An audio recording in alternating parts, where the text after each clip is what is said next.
On July 16th, 1923, I moved into Exham Priory after the last workman had finished his labors. The restoration had been a stupendous task, for little had remained of the deserted pile but a shell-like ruin. Yet because it had been the seat of my ancestors, I let no expense deter me.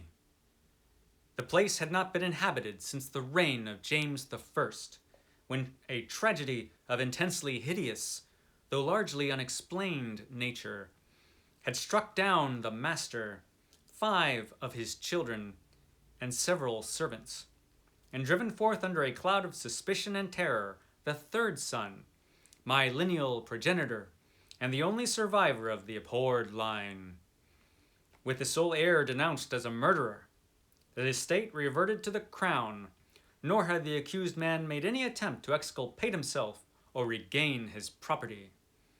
Shaken by some horror, greater than that of conscience or the law, and expressing only a frantic wish to exclude the ancient edifice from his sight and memory, Walter de la Poer, 11th Baron Exham, fled to Virginia, and there founded the family by which the next century had become known as de la Poer. That is from The Rats in the Walls, a terrifying story from H.P. Lovecraft. This ghastly, ghoulish, and horrifying story was from pretty early in H.P. Lovecraft's career. Let's see what scholar H.T. Joshi has to say. S.T. Joshi has to say. This story, perhaps the greatest of Lovecraft's first decade of writing, was written in August and September 1923. Inspired in part by passages in S. Baring Gould's Curious Myths of the Middle Ages, 1866, and Fiona Macleod's The Sin Eater, from which Lovecraft has borrowed the narrator's final utterances in Gaelic, the story is the culmination of the hereditary degeneration theme in Lovecraft. The central idea of atavism, or reversion to type, may have been derived from Irvin S. Cobb's The Unbroken Chain, Cosmopolitan, September 1923. But Lovecraft has much improved on the idea.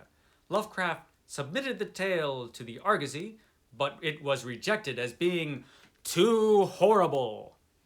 It found a ready haven in Weird Tales, March 1924. Yeah, and this story is pretty horrible. I remember when I first came upon this story, it wasn't the first Lovecraft story I had read. The first Lovecraft story I read was called The Tomb, and I read that in a mass market paperback. But I found The Rats in the Walls in this book. This is a great anthology of supernatural and terror stories from the 40s. This is Great Tales of Terror and the Supernatural. And there are a ton of great stories in this book. This is a big book that was put out by a modern library. It's a modern library giant. And this is just chock full of great, great stories. And it has The Rats in the Walls and the Dunwich Horror. And this is how I read those stories for the first time. It was before I got this fantastic Arkham House set of Lovecraft. But reading these two stories, these are the ones that made me go, I got to read more from this guy. Because I was reading The Rats in the Walls in this, and I was like, rats, cool. I was just a kid. I was like 13 years old or something, and I was like, yeah, rats in the walls. That's going to be a creepy story. Man, I had no idea. I'm reading it. I'm like, ah! I mean, it was terrible. This is a terrifying story, and it's just like when I was that age, I wasn't expecting this or the just ghastly, horrifying, gruesome ending. Oh man. Lovecraft didn't mess around when he wrote The Rats in the Walls. So in this story, Mr. Delaporte, we never do learn his first name, but he's a successful businessman, and he knew that he was descended from this Delaporte guy or Delapore, but he didn't really know much about him. The family history had been lost, just that he had come over from England, and that was it, and founded the family in Virginia. But during the First World War, Delapore's son goes to England and meets up with a guy named Edward Norreys. And Edward Norreys is the one that inherited this place, Exham Priory. And he tells this guy all these terrifying stories about it, and he just finds them amusing. He doesn't believe any of the weird stuff that he's talking about. And so Delapore's son is telling him all this, but then tragedy strikes, and during the war, Delapore's son is horribly injured, and it comes back to the States as a helpless invalid. And Delapore, he quits his job and spends all his time taking care of his son. And his son eventually passes away, and this guy's retired. He's got nothing else going on in his life. He's got a bunch of money and nothing to do with it. So he decides to go to England, check out this place, Exham Priory, and pretty much restore it and just live there. And he finds out while he's there that the family is still hated. This place is still hated. Nobody wants him to rebuild this place. They're terrified of it. He doesn't really learn what all the legends are about, but he knows that there's a lot of bad talk about this place. Eventually, he learns more about the history of his family, but he doesn't learn a ton. Just that this family, the Delapores, were into some pretty bad stuff, whatever it was, and they pretty much kept to themselves up there in the priory, and it was just something was wrong with this place. Something was going on up there. And this is a great, terrifying story. It's really creepy. It starts off creepy right away. Now, one thing you should know going into this story, that Lovecraft's famed racism does make an appearance in one little bit, and that is the name of his cat, who has the unfortunate name of, well, I can't say it, but it's N-word man. That's the name of the cat. He uses the N-word for the cat's name. And the reason that Lovecraft does this without even thinking about it is because he came from a family that was so racist. He was raised in an incredibly racist household. So racist that they named their black cat N-word man. That was the name of his family cat. I mean, it's no great mystery why Lovecraft grew up thinking the way he did. That's one of the most insidious things about racism, is how it can be instilled in your mind when you're just a young person, and you just carry these dopey ideas throughout your life, and they just become commonplace. So that's kind of horrifying in itself. But that is one thing you should know going in, because it's kind of like, oh man, really? When you come to the name of this cat. One way that you know that Lovecraft toned this stuff down later on in his career is, I think it was in the case of Charles Dexter Ward, that he has a cat and he names it Blackie instead of N-word man. I don't know if that's much of an improvement, but yeah, that shows up in this story. Know that going in, and I guess it was just racism was just so common that I guess Weird Tales didn't even blink in putting that in their magazine. What can you say? It's a different time. So anyway, this cat starts acting all peculiar. And it's hearing rats, and he's hearing rats in the walls, which seems like it should be impossible because the walls are solid stone. But he hears them, and he hears the rats. He's going out in the hall, following the cat, and he goes way down to the cellars, and that's where he hears the rats in the walls kind of lead there.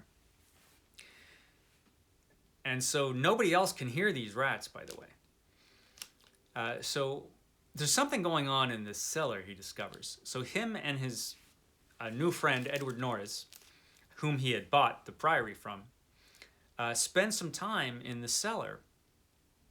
And they discover that under in this cellar, it's this ancient Roman cellar. It goes way back, this building. And there's an altar there. And he discovers some air coming through from the altar. So there's a cavern or something beneath this altar here. So he knows, okay, there's something down here. And it could be of great archaeological significance. So him and Norris get some experts together in archaeology and other things. And they manage to move the altar, and there's a stairway going down into the darkness. And that's a great little bit. So I'm just going to read you a little bit from that part of the story. There now lay revealed such a horror as would have overwhelmed us had we not been prepared. Through a nearly square opening in the tiled floor, sprawling on a flight of stone steps so prodigiously worn that it was little more than an inclined plane at the center, was a ghastly array of human or semi-human bones, those which retained their collocation as skeletons, showed attitudes of panic fear, and over all were the marks of rodent gnawing. The skulls denoted nothing short of utter idiocy, cretinism, or primitive semi-apedom. Above the hellishly littered steps arched a descending passage, seemingly chiseled from the solid rock, and conducting a current of air. This current was not a sudden or noxious rush, as from a closed vault, but a cool breeze with something of freshness in it. We did not pause long, but shiveringly began to clear a passage down the steps. It was then that Sir William, examining the hewn walls, made the odd observation that the passage, according to the direction of the strokes, must have been chiseled from beneath. I must be very deliberate now, and choose my words. After ploughing down a few steps amidst the gnawed bones, we saw that there was a light ahead. Not any mystic phosphorescence, but a filtered daylight which could not come except from unknown fissures in the cliff that overlooked the waste valley. That such fissures had escaped notice from outside was hardly remarkable, for not only is the valley wholly uninhabited, but the cliff is so high and beetling that only an aeronaut could study its face in detail. A few steps more, and our breaths were literally snatched from us by what we saw. So literally that Thornton, the psychic investigator, actually fainted in the arms of the dazed man who stood behind him. Norris, his plump face utterly white and flabby, simply cried out inarticulately, whilst I think that what I did was to gasp or hiss and cover my eyes. The man behind me, the only one of the party older than I, croaked the hackneyed, "My God!" in the most cracked voice I ever heard. Of 7 cultivated men, only Sir William Brinton retained his composure, a thing more to his credit, because he led the party and must have seen the sight first. It was a twilight grotto of enormous height, stretching away farther than any eye could see, a subterraneous world of limitless mystery and horrible suggestion. There were buildings and other architectural remains. In one terrified glance I saw a weird pattern of tumuli, a savage circle of monoliths, a low-domed Roman ruin, a sprawling Saxon pile, and an early English edifice of wood. But all these were dwarfed by the ghoulish spectacle presented by the general surface of the ground. For yards about the steps extended an insane tangle of human bones, or bones at least as human as those on the steps. Like a foamy sea they stretched, some fallen apart, but others wholly or partly articulated as skeletons, these latter invariably in postures of demonic frenzy, either fighting off some menace or clutching other forms with cannibal intent. Yes, it's pretty ghastly what they find there underneath Exham Priory. Now, they go further into this twilight grotto, and what they find is, I'm not going to tell you. because I want you to read the story. And man, is it terrifying. I'll tell you for sure, when I encountered this story in this book, man, it warped my childhood brain until I became the frenzied, ghastly spectacle you see before you. Yeah, it had a lot of influence, that story. After that story, you bet I had to hunt down everything else that Lovecraft ever wrote. And I'm glad I did. Lovecraft, man, he lays it all out in this one. This is a non-mythos story, but it's one of his best non-mythos stories. And I think it is probably his best early story. So the rats and the wolves! You definitely have to read that horrifying story. So, until next time, my friends, I'll see you here at Stately Vaughan Manor.